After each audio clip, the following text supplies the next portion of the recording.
मैं निशी भाटिया और आप देख रहे हैं एफएम न्यूज। चले बुलेटिन की शुरुआत करते हैं कुछ बड़ी और खास खबरों के साथ।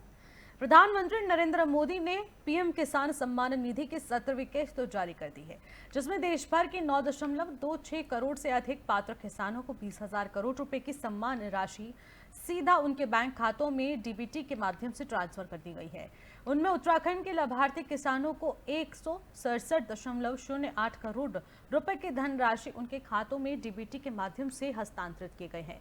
तो वहीं बता दें कि पीएम किसान सम्मान निधि योजना के तहत 17वीं किस्त उत्तराखंड के 7 लाख से अधिक किसानों को डिजिटली हस्तांतरित कर दी गई है। तो वहीं किसान सम्मान निधि हस्तांतरण के इस वर्चुअल कार्यक्रम में विभिन्न बता दें कि हिस्सों से बड़ी संख्या में किसानों ने भी प्रतिभाग किया। कृषि मंत्री गणेश जोशी ने देश के प्रधानमंत्री नरेंद्र मोदी का आभार जताया और उन्होंने कहा कि प्रधानमंत्री नरेंद्र मोदी किसानों की हमेशा चिंता करते हैं। किसानों की आय किस प्रकार से दोगुनी हो और कैसे किसानों को फसल का उचित दाम मिले। उन्होंने कहा है कि तीसरी बार देश का प्रधानमंत्री बनने पर प्रधानमंत्री नरेंद्र मोदी ने पहली केंद्रीय कैबिनेट में किसान सम्मान निधि के लिए हस्ताक्षर किए। उन्होंने आगे कहा कि ये इस बात का प्रतीक है कि प्रधानमंत्री नरेंद्र मोदी किसानों की चिंता करते हैं। पात्र किसानों को सालाना 6,000 रुपए की वित्तीय सहायता प्रदान की जाती है, जिसे कि 3 अलग किस्तों में हस्तांतरित किया जाता है। सबसे पहले तो मैं देश के प्रधानमंत्री नरेंद्र मोदी जी का आभार व्यक्त करता हूँ। तीसरी बार प्रधानमंत्री पद की शपथ लेने के बाद पहली कैबिनेट में जो सबसे पहले फैसला लिया वो किसान सम्मान निधि को जारी करने का लिया। सबसे पहले किसी पत्रावली पर अगर उन्हें हस्ताक्षर किए तो किसान सम्मान निधि की थी। उन्होंने इसके बाद किसी पत्रावली पर हस्ताक्षर किए तो प्रधानमंत्री ग्रामीण आवास योजना के माध्यम से 3 करोड़ से अधिक लोगों को आवास देने की पत्रावली पर हस्ताक्षर किए। इस बात का प्रतीक है कि देश का प्रधानमंत्री अगर सोचता है तो हमारे अन्नदाता किसान के बारे में सोचता है, ग्रामीणों के बारे में सोचते हैं। और आज वाराणसी से 9 करोड़ 26 लाख किसानों को 20,000 करोड़ से अधिक धनराशि डायरेक्ट डीबीटी के माध्यम से उनके खातों में ट्रांसफर प्रधानमंत्री जी के कार्यक्रमों द्वारा हुई। हमारे प्रदेश में भी 7,71,000 से अधिक किसानों के खातों में सीधा 166 करोड़ रुपए की धनराशि उनके खातों में ट्रांसफर हुई है। मैं इसके लिए देश के प्रधानमंत्री जी का दिल की गहराई से अभिनंदन करता हूं, स्वागत करता हूं। और उन्हीं के पदचिन्हों पर चलते हुए हमारे प्रदेश के युवा मुख्यमंत्री पुष्कर सिंह धामी जी लगातार किसानों की आय को बढ़ाने के लिए काम कर रहे हैं। मिलेट मिशन में 73 करोड़ रुपये की व्यवस्था हमने की है। 50,000 से अधिक पॉली हाउसेज हम लगा रहे हैं। आज हाई डेंसिटी का एप्पल हम जो लगा रहे हैं, पहले सेब जो है 6 साल में फल देता था, आज पहले वर्ष में 6.5 किलो, दूसरे साल में 22 किलो, फिर 24.5 किलो सेब उसमें हो रहा है। और हमारी सरकार का संकल्प है कि जब 2025 में हमारा राज्य 25 का होगा, हम एग्रीकल्चर के क्षेत्र में, हॉर्टिकल्चर के क्षेत्र में, ऑर्गेनिक खेती के क्षेत्र में अपने उत्पाद को हम आगे लेकर जाएंगे। ये हमारी सरकार का संकल्प। चले खबरों में आगे बढ़ते हैं। अल्मोड़ा के प्रसिद्ध काकड़ी घाट में स्थित स्वामी विवेकानंद के तपस्वी स्थल पर प्रदेश के राज्यपाल लेफ्टिनेंट जनरल गुरमीत सिंह पहुंचे। यहां पहुंचने पर उन्होंने पेड़ पर जल चढ़ाया और स्वामी विवेकानंद ने तपस्या जहां की थी उस पेड़ पर उन्होंने जल चढ़ाया। इस दौरान उन्होंने आश्रम में स्थित विभिन्न मंदिरों के दर्शन किए और पूजा अर्चना भी की। इस अवसर पर उन्होंने मीडिया से रूबरू होते हुए कहा कि स्वामी विवेकानंद जी और यहाँ पर वो तपस्या करके पूरे विश्व को आध्यात्मिक का संदेश देते थे। और वहीं उन्होंने कहा है कि आज के दौर में आग और पानी पूरे उत्तराखंड के लिए एक बड़ी समस्या बनता जा रहा है, जिसके लिए सरकार और पूरे प्रदेशवासियों को आगे आकर इस चुनौती के लिए मिलकर कार्य करना चाहिए। और साथ ही उन्होंने उत्तराखंड सरकार द्वारा बनाई जा रही सड़क मार्गों पर भी पूरे तरीके से वहां का दौरा किया और सरकार के इस निर्माण की सराहना की। और हमारे लिए हमारे फॉरेस्ट का, हमारे वृक्षों का संरक्षण करना सबसे बड़ी बात है। और अगर आप इस साइंस को, इस पानी को, इस जल को, इस वृक्ष को और साइंस को मिला दें, और उत्तराखंड की तो स्पेशलिटी यही है देवभूमि, यानी कि डिविनिटी और स्पिरिचुअलिटी। मेरे को लगता है कि डिविनिटी, स्पिरिचुअलिटी, जल का, नदियों का, हमारे जंगलों का और हमारे जो वृक्ष हैं, इन सब की पूजा करना तो हर उत्तराखंडी की आत्मा में है। आज अगर आप देखें कि किस प्रकार से ग्लोबल वार्मिंग हो रही है, किस प्रकार हर एक जगह 50 डिग्री से ज़्यादा टेम्परेचर जा रहा है, पानी की कमी हो रही है, फॉरेस्ट फायर का भी एक चैलेंज है। ये उत्तराखंड और हर उत्तराखंडी की जिम्मेवारी है कि हम इसका समाधान अपनी डिविनिटी और स्पिरिचुअलिटी से निकलें। आज यहाँ आकर विवेकानंद जी के जो सोच विचार हैं, सबसे बड़ी दान क्या दिया है उन्होंने हमारे को सोच विचार और धारणा दिया है। अगर आप भारत का राष्ट्र हर भारतीय का डीएनए, सोच की डीएनए को ढूंढना चाहते हैं तो विवेकानंद जी की सोच में ही आपको मिलेगा। और हमारे लिए हमारे फॉरेस्ट का। चलिए खबरों में आगे बढ़ते हैं। देहरादून के रायपुर हत्याकांड में शामिल रहे फरार बदमाशों ने पुलिस को चकमा दिया है। आपको बता दें कि बदमाशों से पुलिस की मुठभेड़ भी हुई है। बताते चले कि हरिद्वार रुड़की हाईवे पर दून पुलिस की स्पेशल टीम और बदमाशों के बीच मुठभेड़ का मामला सामने आया। हरिद्वार में दो बदमाशों के छिपे होने की सूचना पर पुलिस ने घेराबंदी की और तभी देहरादून के रायपुर हत्याकांड में फरार चल रहे 2 आरोपियों को पुलिस ने दबोचा। वही सूचना मिलते ही हरिद्वार पुलिस भी मौके पर मदद के लिए पहुंची और रायपुर मर्डर केस में शामिल दोनों बदमाश मनीष और योगेश को धर दबोचा है। तो मुठभेड़ में दोनों बदमाश घायल हो गए, जिन्हें पुलिस ने नजदीकी अस्पताल में भर्ती कराया। तो वहीं कुल मिलाकर रवि हत्याकांड मामले पर अब शामिल सभी 7 आरोपियों को पुलिस ने दबोच लिया है। तो वहीं हत्याकांड में शामिल बदमाशों को जल्द से जल्द पकड़ने के लिए सीएम धामी ने पहले ही डीजीपी को निर्देशित किया था। क्षेत्र देहरादून में रवि बडोला नामक एक व्यक्ति की हत्या की गई थी, जिसमें देहरादून पुलिस लगातार इनका पीछा कर रही थी। जो मुख्य अभियुक्तगण हैं, इनके पीछे लगातार लगी थी। इसी बीच आज एक सूचना हरिद्वार में प्राप्त हुई थी, जिसमें जो मुख्य अभियुक्त हैं इसमें योगेश और मनीष, उनकी सूचना थी कि वो हरिद्वार की ओर आना उनका बताया गया था। इस सूचना पर हरिद्वार पुलिस ने सभी जगह पर जो मेन पॉइंट्स थे वहाँ पर चेकिंग कर रही थी। बहादुराबाद क्षेत्र में एसओ बहादुराबाद खुद उसमें चेकिंग कर रहे थे और जब ये संदिग्ध मोटरसाइकिल का आना वहाँ पर ज्ञात हुआ, इनके द्वारा रोकने का प्रयास किया गया। तो इनके द्वारा जो योगेश देव सिटी है, इसके पास में संतरसा क्षेत्र में, वहाँ पर इनको पुलिस के ऊपर फायर करके ये लोग वहाँ से फरार होने की कोशिश कर रहे थे। इस बीच पुलिस ने जवाबी कार्रवाई करते हुए 2 अभियुक्त हैं, इनके पैरों में गोली लगी है, इनको तत्काल हॉस्पिटल लाया गया है। दोनों ही अभियुक्त अभी खतरे से बाहर हैं और इनका अभी ऑपरेशन किया जा रहा है, इलाज चल रहा है और जल्दी ही इनको हम लोग न्यायिक अभिरक्षा में, देहरादून पुलिस भी यहाँ पर आई है, उनको सुपुर्द करेंगे। और साथ में जो हमारे दोनों अभियुक्त हैं, वो अभी ये जानकारी प्राप्त हुई थी कि दोनों ही उसके मुख्य अभियुक्त हैं और एक का नाम योगेश और मनीष हैं। और इसके साथ जो इनके पास वेपन मिला है और जो भी लाइव कार्ट्रिजेस वगैरह इसमें भी प्राप्त हुए हैं। सर पूर्व में तो कोई मामला नहीं? इनमें अभी इसके बारे में, इनके वेयरअबाउट्स के बारे में भी पता किया जा रहा है। अभी देहरादून पुलिस से भी यहाँ पर हमारे एसओ रायपुर और उनकी पूरी टीम यहाँ आई है, तो जल्दी ही इनसे और सूचना का आदान प्रदान के बाद ही स्थिति स्पष्ट होगी और आपको और जानकारी प्राप्त की जाएगी। क्षेत्र देहरादून में रवि बडोला नामक एक व्यक्ति की हत्या की गई थी, जिसमें तो वहीं देहरादून में रवि बडोला हत्याकांड में ये नया अपडेट सामने आया, जहां पर पुलिस और बदमाशों के बीच मुठभेड़ हुई है। तो वहीं कुल मिलाकर 7 के 7 आरोपियों को पुलिस ने गिरफ्तार कर लिया है। हाल फिलहाल इस पूरे मामले को लेकर क्या कुछ अपडेट है, उस जानकारी के साथ हमारे साथ Uttarakhand bureau chief Ajay Pandey phone line पर जुड़ चुके हैं। अजय, पूरे हत्याकांड को लेकर क्या कुछ अपडेट सामने आ रही है? 7 के 7 आरोपी पुलिस की गिरफ्त में है। देखिए, पुलिस ने 7 आरोपियों को गिरफ्तार कर लिया है। घटना के अगले ही दिन 3 आरोपियों को देहरादून से गिरफ्तार किया गया था और कल मंगलवार को एक आरोपी को राजस्थान से और एक आरोपी को देहरादून से गिरफ्तार किया गया था। उसके बाद देर रात हरिद्वार में मुठभेड़ हुई थी पुलिस के साथ बदमाशों की, और वहां पर भी जो 2 बदमाश थे उनको गिरफ्तार कर लिया है।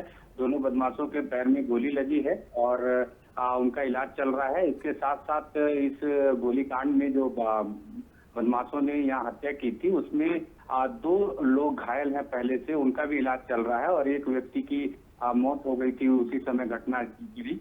उनके परिजन अब इस बात को लेकर मांग कर रहे हैं कि अब उनको मुआवजा दिया जाए, और इसके साथ साथ कई अन्य संगठन भी अब आगे आ रहे हैं और उन लोगों ने भी इस बात को लेकर के आवाज उठाई है। कल देहरादून में चक्का जाम किया जाएगा और जो जहां पे घटना हुई थी उसके आसपास का जो इलाका था, कल वहां पर लोगों ने चक्का जाम किया भी था, विरोध प्रदर्शन भी किया था। जितने आरोपी हैं उनकी गिरफ्तारी की मांग भी कर रहे थे और अब यानी कि कल यानी कि बृहस्पतिवार को देहरादून बंद करने का ऐलान किया गया है। जी बिल्कुल अजय, और जिस तरीके से इन 7 लोगों की गिरफ्तारी हुई है, इसमें आखिरकार मामला किस चीज का निकल कर आ रहा है? क्योंकि रवि हत्याकांड का कहीं ना कहीं पुरानी रंजिश से मामला जोड़ा जा रहा था, लेकिन अब 7 आरोपी पुलिस की गिरफ्त में है। पूछताछ के बाद क्या कुछ खुलासा हुआ है?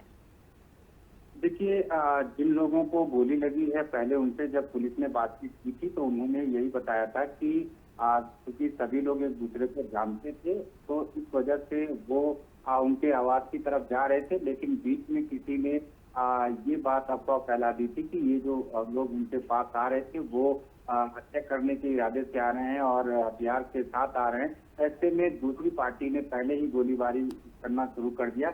इसमें 3 लोग घायल हो गए थे और 2 लोग, एक आदमी की वहीं के मौके पर ही मौत हो गई थी। अब कई तरह से पुलिस इस पे जांच कर रही है, कई एंगल से इस पे जांच की प्रक्रिया जारी है और ये माना जा रहा है कि जो शुरुआती दौर में जांच में आया है, कुछ लोग रंजिश के चलते इस तरह का माहौल उन्होंने क्रिएट किया है और इसके बाद ये घटना हुई है और इसमें एक व्यक्ति की जान चली गई और 2 लोग घायल हुए हैं। ऐसे में अब 7 जो आरोपी हैं वो पकड़े गए हैं। 7 आरोपियों को पकड़ने के बाद पुलिस अब नए सिरे से जांच में जुटी हुई है और जितने आरोपी हैं उनको अलग अलग उनसे पूछताछ की जा रही है। इसके बाद अब आने वाले दिनों में खुलासा होगा कि इस हत्याकांड के पीछे इनका मकसद क्या था, किस वजह से हत्या हुई है और इस घटना को जिन्होंने अंजाम दिया है वो आखिर चाहते क्या थे। जी बिल्कुल, बहुत बहुत शुक्रिया अजय तमाम जानकारी के लिए। इस खबर पर नजर बनाए रखिएगा। तो देहरादून की रवि बडोला हत्याकांड में ये नया अपडेट सामने आया जहां पर पुलिस और बदमाशों के बीच मुठभेड़ हुई है और इसके बाद पुलिस को ये बड़ी कामयाबी हाथ लगी है कि रवि हत्याकांड में अब पुलिस ने 7 के 7 आरोपियों को गिरफ्तार कर लिया है।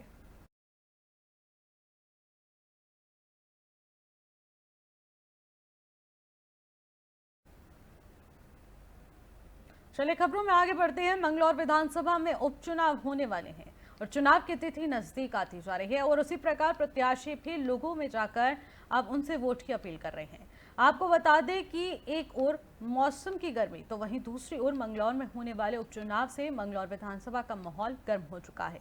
हालांकि मंगलौर में त्रिकोणीय श्रृंखला में कांटे की टक्कर से चुनाव होगा, तो वहीं भाजपा की ओर से करतार सिंह भड़ाना और बीएसपी से मोंटी और कांग्रेस से काजी निजामुद्दीन चुनावी मैदान में हैं। सभी प्रत्याशी गांव-गांव जाकर जनता से वोट की अपील कर रहे हैं और लगातार अपने कार्य को कर रहे हैं।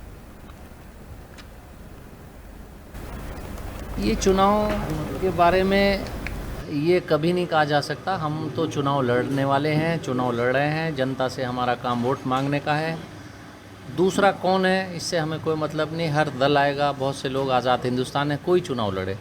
तो मुझे ऐसा लगता है कि हमें अपना काम करना है, जनता की आवाज़, जनता की बात करनी है और जनता का प्यार मिल रहा है। ये आप सभी लोग देखें गांव-गांव में हर जगह। और अच्छा चुनाव होगा, पहले से बहुत बेहतर रिजल्ट रहेंगे और कांग्रेस एक अच्छे बहुमत के साथ कामयाब होगी। महंगा और सस्ता हम पहली बार सुन रहे हैं। ये जब खनन करने वाले लोग आएंगे तो ये अफवाहें फैलाते चले जाएंगे। अगर ये अफवाहें सही होती तो जहां एक बार जीतते हैं दोबारा क्यों नहीं जाते। तो ये सिवाय हवा बलाने के और फर्जी बातें करने के नहीं है। जो सिक्का चलता है तो अपने यहाँ चलता है, अपने यहाँ क्यों नहीं चलता। जो सिक्का अपने यहाँ नहीं चलता वो दूसरे के यहाँ क्यों चलेगा। वो सिक्का है ही नहीं, वो तो कंप्लीट फेलियर, बिल्कुल एक झूठी हवाबाजी वाली बात है और कोई दूसरी बात नहीं है। मंगलौर विधानसभा सर्किल में भारतीय जनता पार्टी ने अपने कार्यकर्ताओं का अपमान किया है इस टिकट को देकर। उन्होंने तो बीजेपी के कार्यकर्ताओं को, नेताओं को, मंगलौर विधानसभा सर्किल के ब्लॉक नारसन के नेताओं को, हरिद्वार ज़िले के नेताओं का, पूरे उत्तराखंड के नेताओं को इस लायक ही नहीं समझा कि उनमें से कोई यहाँ चुनाव लड़ भी सकता है।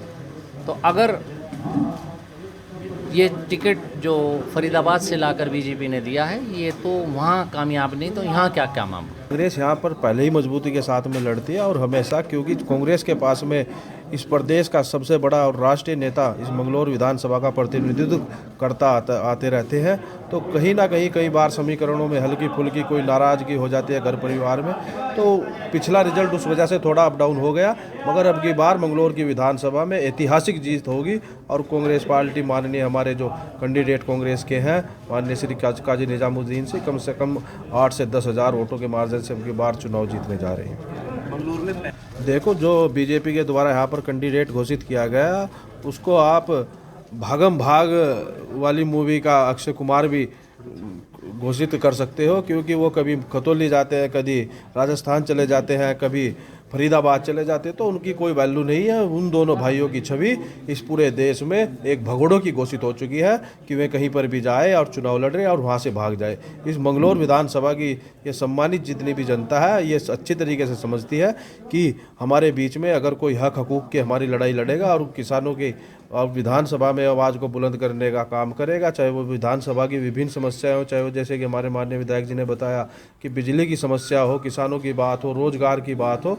तो उन सभी को मजबूती के साथ में यहीं से सिर्फ एक बुलंद आवाज़ हमारे माननीय काजी निजामुद्दीन जी उठाते थे और वही अब इस उपचुनाव में मजबूती के साथ में आवाज़ मंगलौर की आवाज़ को बुलंद करने का काम सदन के अंदर करेंगे। इस बार पहले से बहुत अच्छा सपोर्ट रहेगा काजी निजामुद्दीन का। जो पिछले बार लोगों ने गलती की थी वो इस बार बिल्कुल भी नहीं करेंगे और कांग्रेस के पक्ष में वोट करेंगे, कांग्रेस को सपोर्ट करेंगे और यहाँ पर बाहरी प्रत्याशी को जिताने की बजाय इस बार काजी निजामुद्दीन जी को विधायक बनाकर विधानसभा भेजने का काम यहाँ की जनता करेगी। ये चुनाव के बारे में ये कभी नहीं कहा जा सकता। हम तो चुनाव लड़ने वाले हैं, चुनाव लड़ रहे हैं, जनता से हम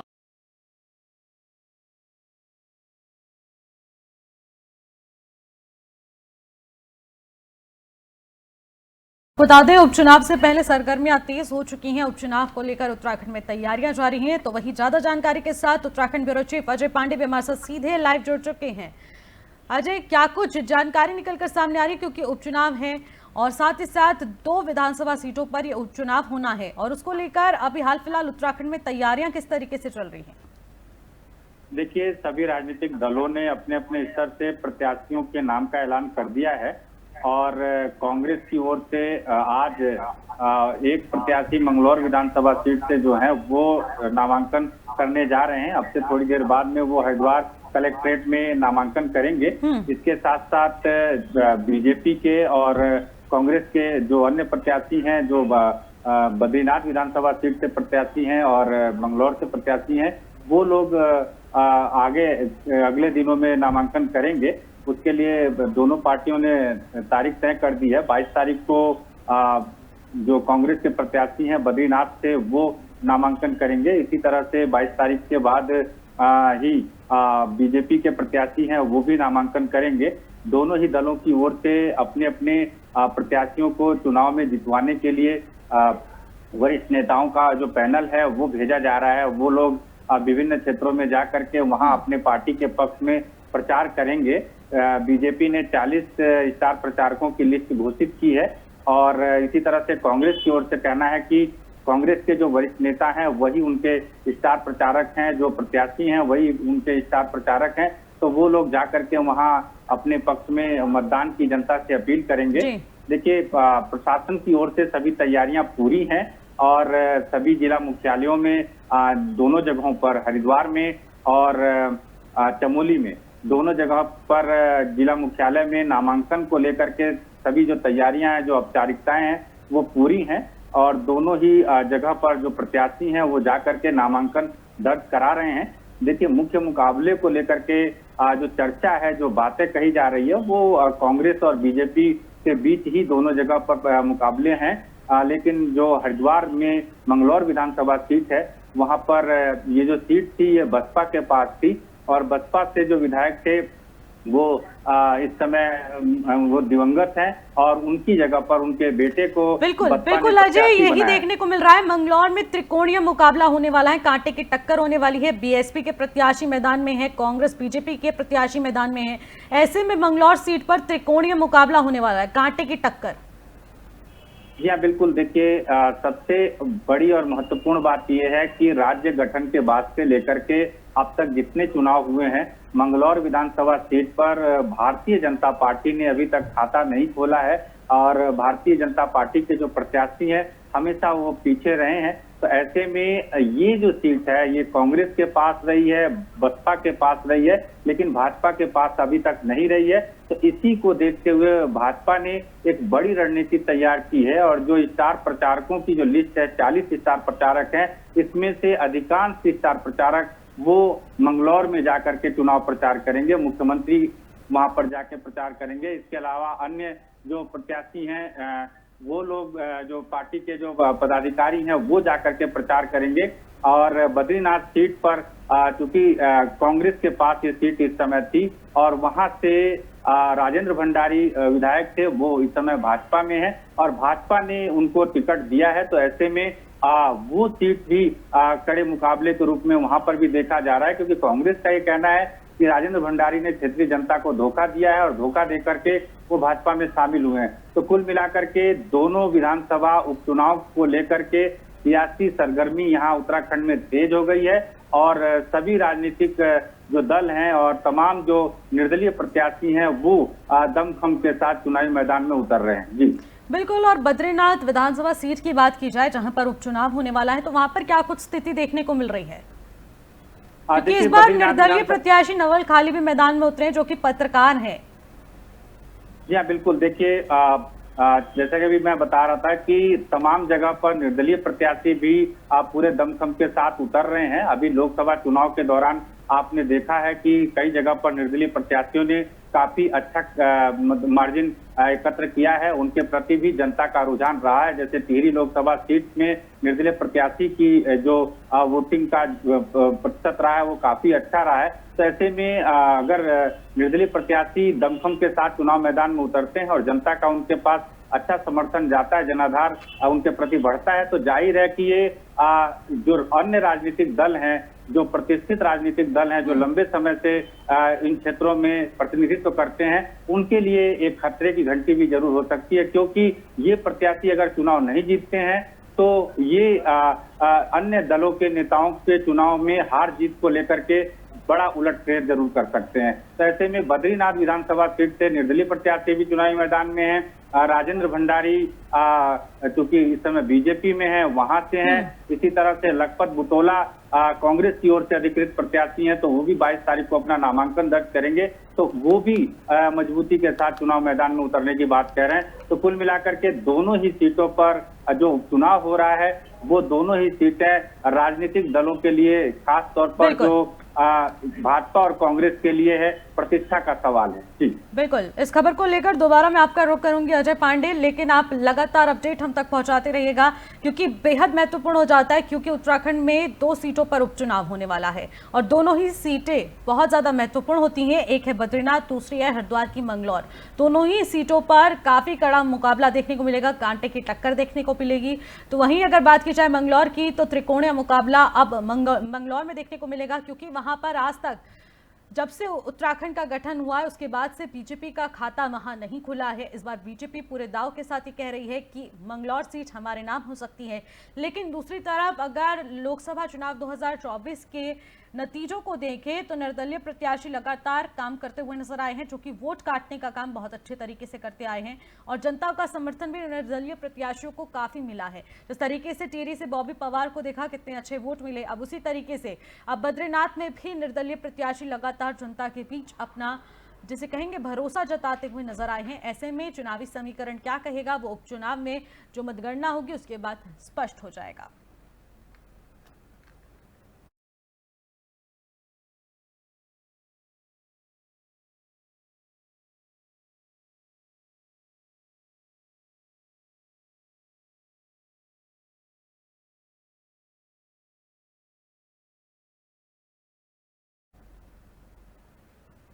चलिए खबरों में आगे बढ़ते हैं। अगली खबर हरिद्वार से है, जहां पर कांग्रेस प्रत्याशी काजी निजामुद्दीन आज नामांकन करेंगे, तो वहीं मंगलौर विधानसभा सीट से उपचुनाव के लिए नामांकन करेंगे। और साथ ही साथ कांग्रेस प्रत्याशी काजी निजामुद्दीन हरिद्वार कलेक्ट्रेट में ये नामांकन करेंगे। कुछ ही देर में नामांकन करेंगे, तो वहीं नामांकन को लेकर सभी तैयारियां पूरी हो चुकी हैं। जिला प्रशासन ने सुरक्षा को लेकर भी व्यापक प्रबंध किए हैं और इसी के मद्देनजर आज नामांकन करेंगे काजी निजामुद्दीन, जो कि मंगलौर से प्रत्याशी हैं। और कांग्रेस प्रत्याशी बता दें, काजी निजामुद्दीन आज नामांकन भरेंगे।